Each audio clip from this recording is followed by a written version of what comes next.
All right, Shalom. First, I can start by saying all praise to Yahweh by Shemal Shai, by Shemel Kakadash, double honors to the elders and apostles that we will.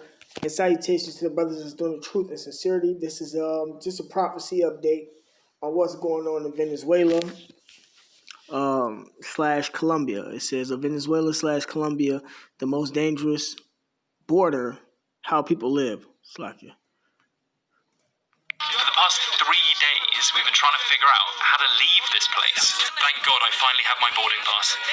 Check it out, actually. I think it's the pride and joy of this airport. A piece of cardboard box wrapped in duct tape with an airline logo on top. I've got seat number 3, as you can tell. Jesus, I've never seen anything like this.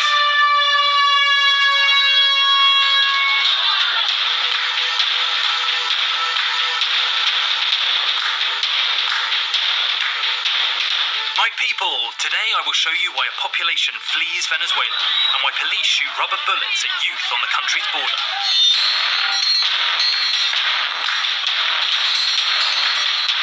This tear gas is so strong that it even makes my skin burn. Okay, this way. The army here crush people with their tanks and disperse tear gas everywhere. Tensions are escalating here, and it gets worse by the minute. We meet gun-toting gangsters on bikes. The hardest part of my job is to understand when exactly they're going to kick the jollies out. We'll also investigate what protesters fire at police. Today they are using slingshots, shooting these glass balls at us. We'll investigate how people survive during a nationwide blackout, while doctors are forced to use torches while doing operations, whilst others buy expired meat because fridges don't work and take baths in gutters. Oh, and I'll fill you in on my next destination shortly, but first, smash the like button and subscribe this time. This is how the people live. Guys, if you want to support my channel, I really appreciate it. Please download the game Raid Shadow Legends by following the link in the description. It is a great new game which is available both on mobile and PC devices. And it's really cool. With 500 champions to collect, each with their own skill trees. No two champions will ever be the same. My favorite faction is Banner Lords. Just look at how epic they look, and the graphics are just mind-blowing. What's more epic is that I can equip my champions with different artifact sets and make them stronger. Typically I get them from the market or by winning the campaign battles. Raid just released a huge champion update, tweaking and rebalancing over 20 different champions to make PvP arena battles even more competitive. And if that's not enough, the Forge just came out, so now you can save time and start crafting top quality artifacts and competing right away. If you're a new player and if you use my link in the description, you get an awesome exclusive welcome pack that contains 50,000 silver, then 50,000 gems, 5 mystery shards, 1 energy refill, 1 day XP boost, which is just awesome I think, 1 clan boss key, and a free champion shaman. Look at this. I would love to get this one. This is how this champion looks. And you will find your extra rewards here in your inbox for the next 30 days only. So if you use the link in the description, you will help me a lot. And now let's get back to that hotspot in Venezuela. The part you see below the river is Colombia, and this is what the border used to look like when people flocked in thousands out of Venezuela. Of course, not all of these people were leaving forever, but still. This is what the same border looks like today, with barbed wire and an official ban on exit. This doesn't stop people from fleeing the country, as you just keep your balance and press on. Some don't even bother with safety. Others set up a proper crossing, although the river current is so strong that even advanced installations risk getting washed off. People take everything that has value, like this guy, carrying a stove for example. This other guy brought a toilet, while some carry their family bed, entrusting the headboard to a separate person. So then, how many people do you reckon fled Venezuela in the last couple of years? 15,000? 150,000? 1.5 million? Or 3.5 million? According to reports provided by the UN, by February 2019, almost 3.5 million people had fled the country. Taking into account that the current population is 32 million, that equates to 10% of the entire country. People flee to Argentina, one of the most developed countries in South America, Brazil, Chile, Ecuador, but most moved to nearby Colombia.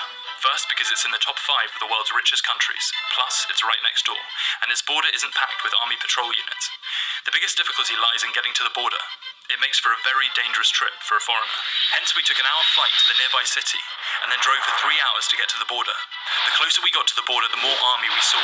There isn't so much of it at the border, but on the way to it, with a checkpoint every 10 to 15 kilometers. The problem is, that's precisely where we were during the times of maximum instability, as Maduro turned into the most hated individual in the country. Whilst protesters burn police cars and tyres, the army blocked the street and tries to disperse opposition gatherings, so they don't form one massive controlled crowd. Here is an example of it. We're in a taxi and the road gets suddenly blocked by the army. Locals get furious. That adds to general hate towards Maduro's army. I step out of the car, get my phone out, and then...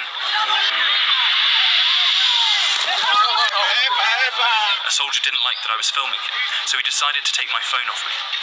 I started to fight back, but then tear gas happened.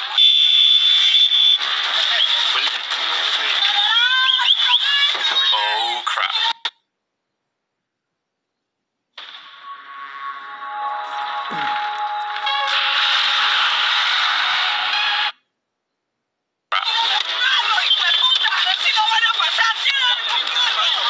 Our cameraman picks up his bag and gets out of the car, as tear gas can only mean that in 15 seconds we'll temporarily go blind and be unable to breathe, while the police go at you with clubs. So the best thing to do is to just duck and cover, find a ravine, and quite simply hope for the best. Time to continue to the border.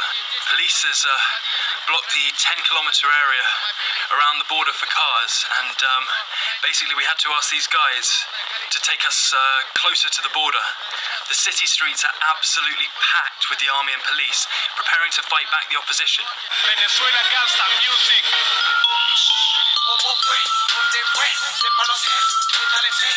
If you happen to find yourself on the bus with army members of Maduro's ministers, get used to people throwing stones at you. Here are 3 burned buses that used to carry around musicians that performed at a concert arranged to support Maduro's regime. Windows were shattered, whilst everything that could be sold was ripped out and stolen. So here's the thing. If you travel like a standard citizen, it's the army that won't let you anywhere. But the masked biker gangs called colectivos are even worse, since they can kill you on the spot, without even bothering to figure out who you are. We came across them right near the border, 4 bikes and 2 gunmen on each, patiently waiting for their ringleader to show up. In comes the ringleader in a red shirt, and the whole group starts going at the police. Something's gonna happen now, right? Not really. They just silently let them through. And one of the gang members even raises his hand to say hello. See that gun that the ringleader is carrying? I can assure you it's the most harmless part of his arsenal. Oh, and one of the bikers even has a pass that is usually distributed amongst government employees, as I've later been told.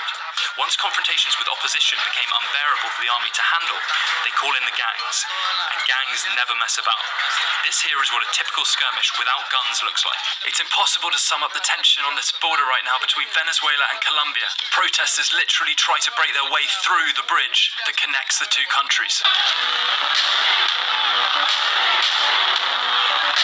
The wind pushes the tear gas back towards the cops. Слезоточивый газ настолько едкий. Gas is so strong that it feels like my skin is burning. Okay. Okay, this way. Okay. Ситуация очень напряженная. The situation is tense, guys. It's especially tense at the cities and the towns right near the border. Ситуация постоянно. Oh god, it's like never-ending mayhem. Army mainly uses smoke grenade machine guns, and boy do they use them often. This guy just brought a new bag with supplies.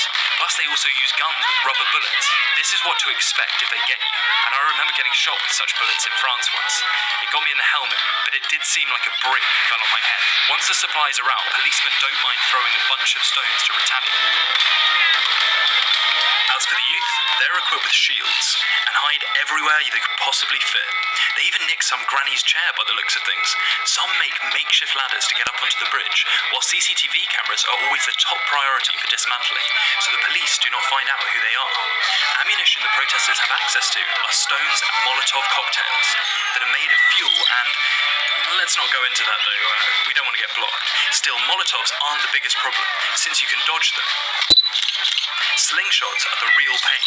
As for bullets, they use glass balls like this one here, that leave little holes in the policemen's helmets. That's not the end of it, though. Locals had adapted these slingshots into trebuchets to fire missiles at the police. Given the state of the economy, gas masks can be considered as a luxury item. Hence, protesters make them out of plastic bottles and cotton wool. Ingenious. Army is often supported by armoured vehicles with rotating towers, and they are pretty much lethal, driving right into the crowd, shooting rubber bullets and running people over left, right and centre. This was filmed a month after we left the place. This whole warlike situation began when the country acquired a second president who aimed to unite the opposition. Let's quickly delve into what happened there. In January 2019, an opposition leader, Juan Guaido, proclaimed himself as the new president. Back at the time, he served as parliamentary chairman, and his presidency was approved by over 50 countries across the world, including Donald Trump. So technically speaking, for the last 6 months, Venezuela is ruled by 2 presidents, whilst the latter candidate becomes the reason for the mayhem at Colombia's borders. He decided that the country needed humanitarian help that was offered by the US, and brought trucks with supplies to the aforementioned border. Maduro, on the other hand, said that it will only happen over his dead body, and blocked all 3 bridges that link the countries. Сейчас я нахожусь ровно на границе.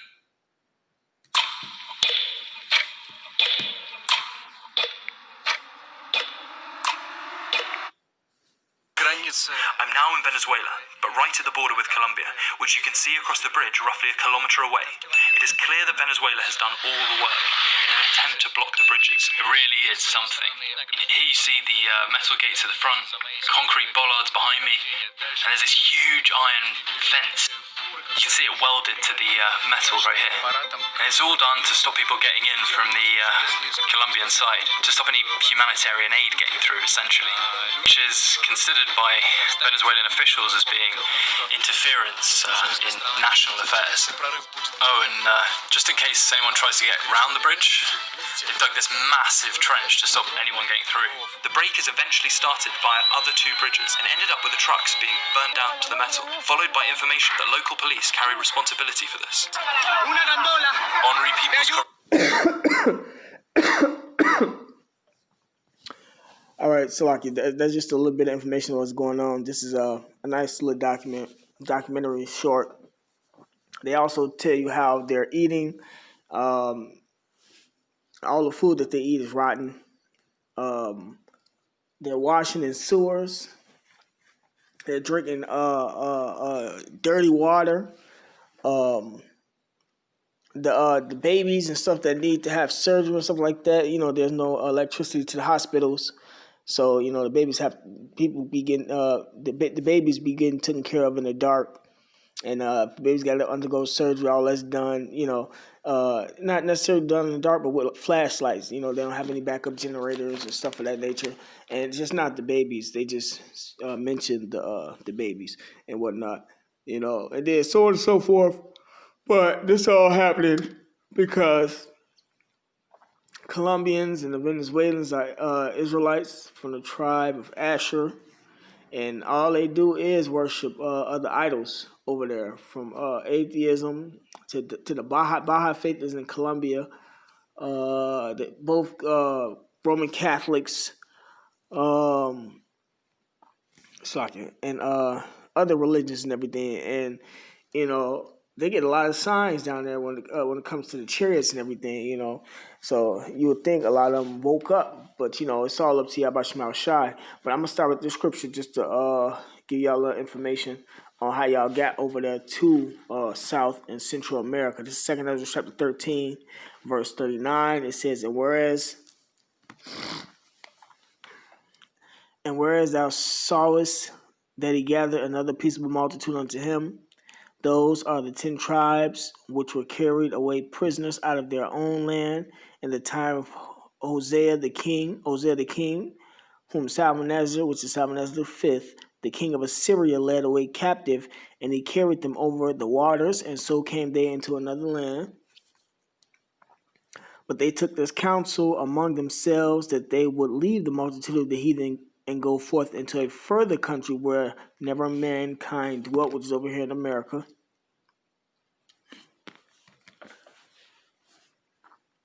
Before y'all was calling yourselves Venezuelans and stuff, y'all were known as Israelites. from the tribe of Asher, and there's other tribes over there too, Judah over there, so on and so forth. It said, but that they might dare keep their statues, which they never kept in their own land. Hence the reason why they went into captivity, and then they came over here to keep them, but then fell right back off. And they entered into the Euphrates by the narrow places of the river. For the Most High then shewed signs for them and held still the flood till they were passed over. Right, so the Lord guided them over here to America. For through that country there was a great way to go, namely of a year and a half, and it took them. That's how long it took them. A year and a half, and the same region is called Ashereth, which is another earth. It's like my allergies and stuff starting to kick in.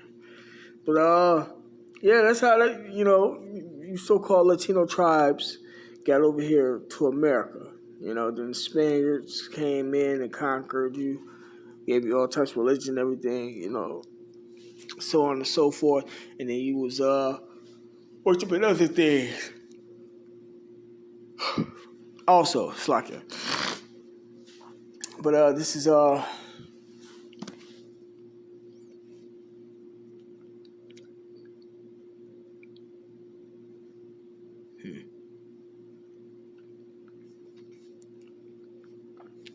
2nd Ezra chapter 8, verse 50.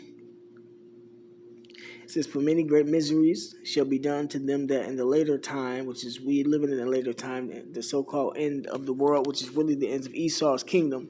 Hence the reason why all these uproars is going on. It ain't no coincidence that, what's happening is happening all over the world right now. It ain't even happening, just happening over here in the U.S. It's happening over there in South Central America, London, etc. But that's because we are living in the later times, which is the ending of Esau's kingdom. It says that in the later time shall dwell in the world because they have walked in great pride. And if you call yourself a Catholic, atheist,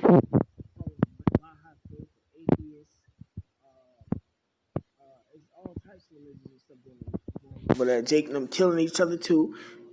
They just like Judah with the gangs and everything. They got gangs out there and they killing each other. A lot of the murders that I be witnessing, if anything, I see more. At least I pay attention to the Northern Kingdom a little more when it comes to murders. They show those a lot. At least I'll be running into a lot of that information. A little more than Judah. Judah and them is just like original. Like a person gets shot, but over there, they be shooting stuff too. I just see a lot more of their information than Judah for real. But yeah, so a lot of misery has been done over there because they walking in great pride, man. And that's because they are the children of Israel, man, because we were given the law, statutes, and commandments. The blacks, Latins, and Native Americans, were given the law, statutes, and commandments. And since we didn't want to keep them, the Lord took us down from our power, and hence now today everything that we're going through. But the Lord is calling His people back now. Hence the reason why we're making these videos, man. The Colombians, the Venezuelans, the whole South Central America. If you have any roots, your people, if your father go back to the 12 tribes. You call yourself Venezuela Colombian, then you more than likely an Israelite. But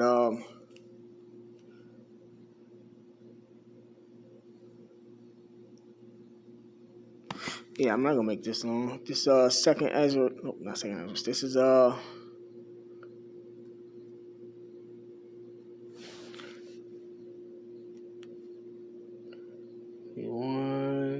second.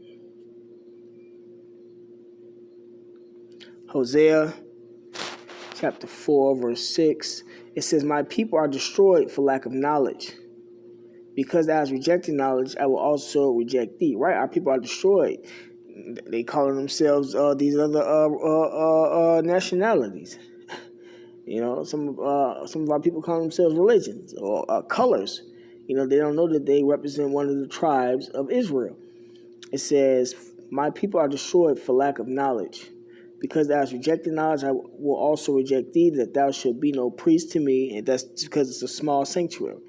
And that's why it's a small sanctuary, because the Lord only accepting his elect, Ain't too many brothers out here doing this work. Ain't too many over there doing it neither, If there's any over there doing it, I kind of forgot.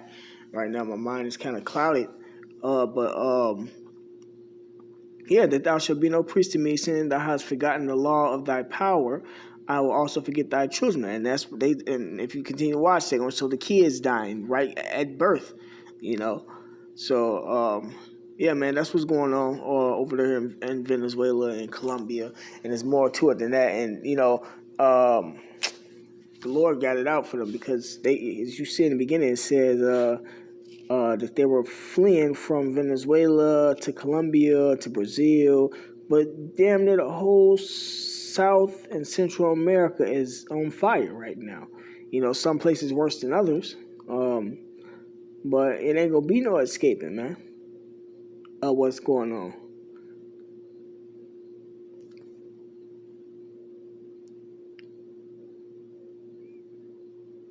This Amos chapter 5, verse 18. Woe unto you that desire the day of the Lord, to what end it is for you. The day of the Lord is darkness and not light. And a lot of people desire the day of the Lord, but the actual day of the Lord, when Yahushua comes, so-called, before Yahushua come back, and then when he comes back, ain't going to be nothing but death and destruction going on, man.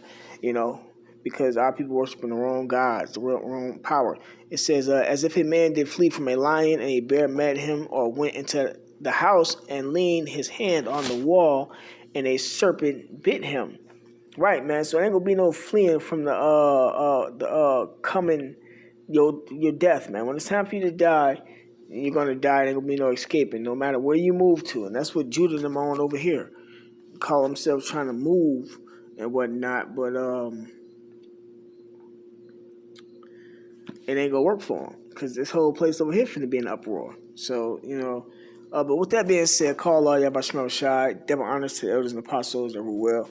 And salutations to the brothers that's doing the truth and sincerity. Is that the last scripture? Slack it. That's what I'm thinking. That was the last precept. I got one more precept for you.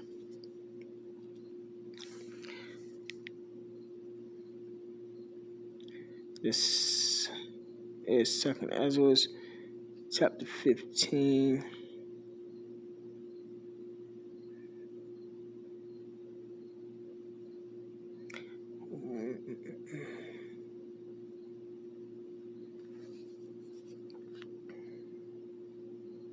The 2nd Ezra chapter 15, I'm going to start at verse 1, and then I'm going to jump.